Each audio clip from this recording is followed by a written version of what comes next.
Hello and welcome to Dear Grief Guide, a podcast where each week I answer one anonymous letter from a listener feeling lost, stuck, heartbroken, or overwhelmed in the midst of grief.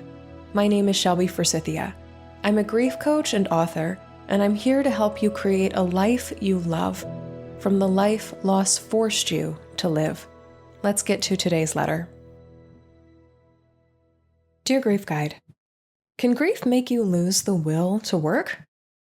My father-in-law passed away earlier this year, and now my aunt, who basically raised me, is about to pass from complications related to COVID, which is currently surging in our state. These losses have shifted my focus entirely to spending time with family and friends. Everything else feels meaningless. I find myself staring at my computer for hours, unable to concentrate or care about my responsibilities. Before experiencing loss, I was driven and ambitious, taking pride in my job and trying to climb the ladder at the small data entry and analytics firm where I work. Now, everything feels pointless. I can't summon the energy or the interest to complete even the simplest tasks. My performance has plummeted, and I worry about how long I can maintain my professional standards before it starts affecting my job security. I'm writing to you because I don't know how to start caring about work again. How do I find motivation to do my job when everything, except my relationships with people I love, feels stupid and empty? How can I reclaim a sense of purpose and drive when my grief has drained all my energy and enthusiasm for life, especially at work? Any recommendations or strategies to help me regain my professional footing would be greatly appreciated. Signed, Checked Out Corporate Stiff. Hi there, Checked Out. I hear you. I see you. There are so many people I work with who are like, how are grief and work supposed to coexist? And plot twist, they are not. I'm not sure where you're writing in from, but especially for westernized, Eurocentric, colonized societies where capitalism reigns supreme. The structure and system of capitalism is not designed to coexist with grief.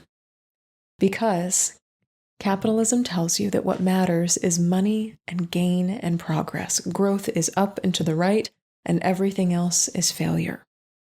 And grief reminds you that what matters most is love and quality time and the relationships you build with other people. The two, inherently, by design, by nature, are not compatible. In terms of practical questions, I need you to answer, Checked Out. Do you need to be working right now? This is a question that comes with an enormous amount of privilege. It is a luxury to not have to work in a capitalistic society. Can you take time off? Can you take time away? Can you take a mental health break? If you're in the United States, can you take something called FMLA? Family, Marriage, and Leave Act. You can look into this, especially if you work for some place that's pretty corporate. Do you have the privilege and the luxury of stepping away from work even for a season, even for a week or two, especially if you can take more than a month? The other thing I have to say, if you cannot step away from your job at the moment, if you can't afford to, if you're not in a place to, if it's a busy season right now, if you must work, what is the bare minimum of your role? Please go back and look at your employment contract if you have one, and dear God, I hope you have one. What is the bare minimum of what you're required to do right now? This is where it's enormously helpful, and I do this with so many of my grieving clients, not just for work, but for day to day in life after loss. Make a have-to list versus a could-do list. I have to do this by the end of the day in order to meet a deadline, in order to be considered productive by my boss and coworkers, in order to satisfy a client need, in order to complete a project that I started. That is the have-to list. The could-do list is everything else. This is the sprinkles. This is the bonuses. These are the optional extra miles you could be putting in, the extra tasks, the extra hours, the extra networking opportunities that you do not need in order to maintain the role you are in right now. You say that your performance is plummeting. How do you get yourself back to a baseline? What does baseline maintenance of the position that you're holding in right now? What does that look like? I want to invite you to check out, to consider job hopping when you have more energy to devote to searching for a job. Because so many grieving people tell me, especially those that continue to be in the workforce after a loss, because many of the people I work with are still young. And in this, the year of our Lord 2024, we still have to work in order to exist. So many people in the aftermath of loss end up finding jobs with more meaning, with more purpose, with more human connection than jobs they previously held prior to a devastating loss. One of my favorite examples is somebody who was in my course, Life After Loss Academy, and when she enrolled, she was grieving the death of her father, and her mother was dying from dementia in a nursing home during COVID. So I imagine she would resonate very greatly with your story of caring for your aunt. She approached management several times about what she needed in order to be able to take care of her mother and to also grieve her father, who was a very recent loss in her life. But both parent figures, the foundations of her existence, were either dead or dying. Her foundations were crumbling underneath her, and she needed more support than she was getting from work. And what they essentially told her was that her grief was not welcome in the workplace, and she needed to maintain the same level of productivity after that she had in the before. And this, I gotta tell you, was exhausting. It was not sustainable, and it was not leading her to a life ultimately that she wanted to build or to continue living after loss. So what we worked on together, and this happens in the Establish module of Life After Loss Academy, this is the 4th out of 5 steps that I teach in the Grief Method, GRIEF, Establish module. It's where we talk about doing grief with others, because grief does not happen in a vacuum, and those others include coworkers, bosses, managers, and even people who are under you, if you have a hierarchical workplace. How do you orient to doing grief in the space? Is this grief welcoming? How do you make it more grief welcoming? If it's not, how do you make an exit? And one of Julia's requirements for finding a new job, she's like, I want to work with people who know what it means to grieve, and I want to do something that feels calming to my nervous system, because the place where she currently was not. And she sent me an email more than 6 months after she'd taken Life After Loss Academy, and she said, Shelby, you're not going to believe it. I have switched jobs. I have found a workplace I love. It's much more intimate. It's just me and 2 other women. But these 2 other women are widows, so they know what it means to grieve. And we, the 3 of us, together, we're not in corporate, we're not climbing ladders, we're not trying to get a startup off the ground. We are selling tea. And one of her grounding rituals that we worked on together in the Ground module of Life After Loss Academy, which is the first one that I teach, in creating a safe place for herself and her grief and her life, one of the rituals she chose for herself was drinking tea.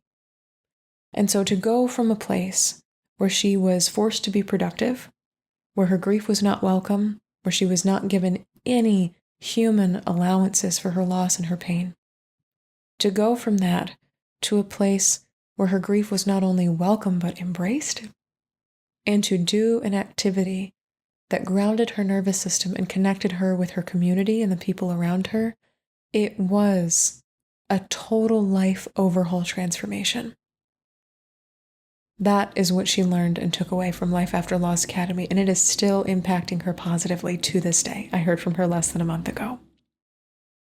So if a job switch, even to a role, even to a path that you may have never previously considered, is possible for you, I encourage you to look in that direction, especially if you can brainstorm what your other gifts or what your other interests might be in the company of others who already get your grief. Trusted friends, trusted family members, people in your life who see you for you, grief included. The last thing I want to offer you here is, if you must stay where you are, if you cannot leave, if this is your reality right now, in this season, for the time being, applying those prepositional phrases to it, it might be helpful when you're sitting at your desk to have some sort of picture, if you're allowed to keep personal items at work, some sort of post-it note, some sort of pop-up message on your calendar at the same time every day that offers you your why. Why are you still in this job? Why do you need to make the money you're making? Why are you working with these people, doing this role, day in and day out? Do you do this for the barbecues with your family? Do you do this for the game nights? Do you do this for the family trips, the moments where you do get away? Do you do this so that you can take time off for funerals and memorials? Do you do this so you can leave a legacy for family members or children? Oftentimes leaning into the what in the hell am I doing here, the why of it, can help the actual tasks feel maybe not more bearable, maybe not easier, but more purposeful. And infusing your life with meaning at a time when everything feels meaningless is one of the greatest ways to encourage yourself to keep going at a time when that can feel really, really hard. I totally hear where you are right now. I am so sorry. Just blanket statement to everyone listening right now that we are required to work in a world where we inherently grieve and experience loss, and we have no choice in the matter. It truly breaks my heart. It is one of the great things that breaks my heart about being a human on the planet right now, and I hope someday that will not be true. I hope that we make robots and AI smart enough not to write screenplays for us, because we have so many brilliant minds that do that, but who actually do the work that needs doing so that we can have more time with the people who matter to us and doing the things that matter to our hearts. I see you, corporate stiff. I'm right there with you, and I hope these really practical tips and tools help as you continue to navigate the workplace with grief.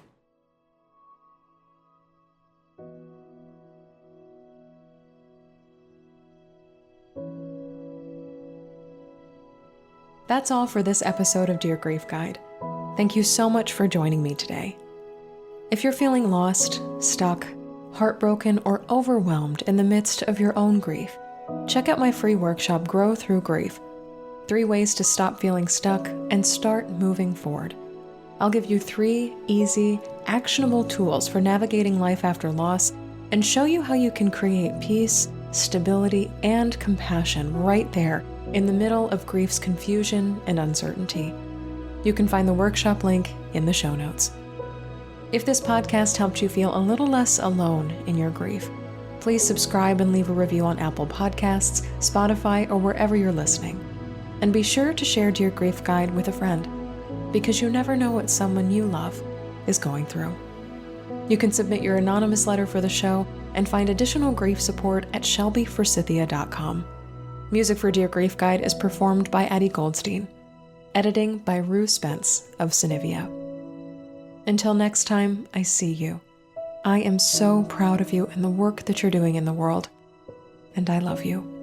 Because even through grief, we are growing.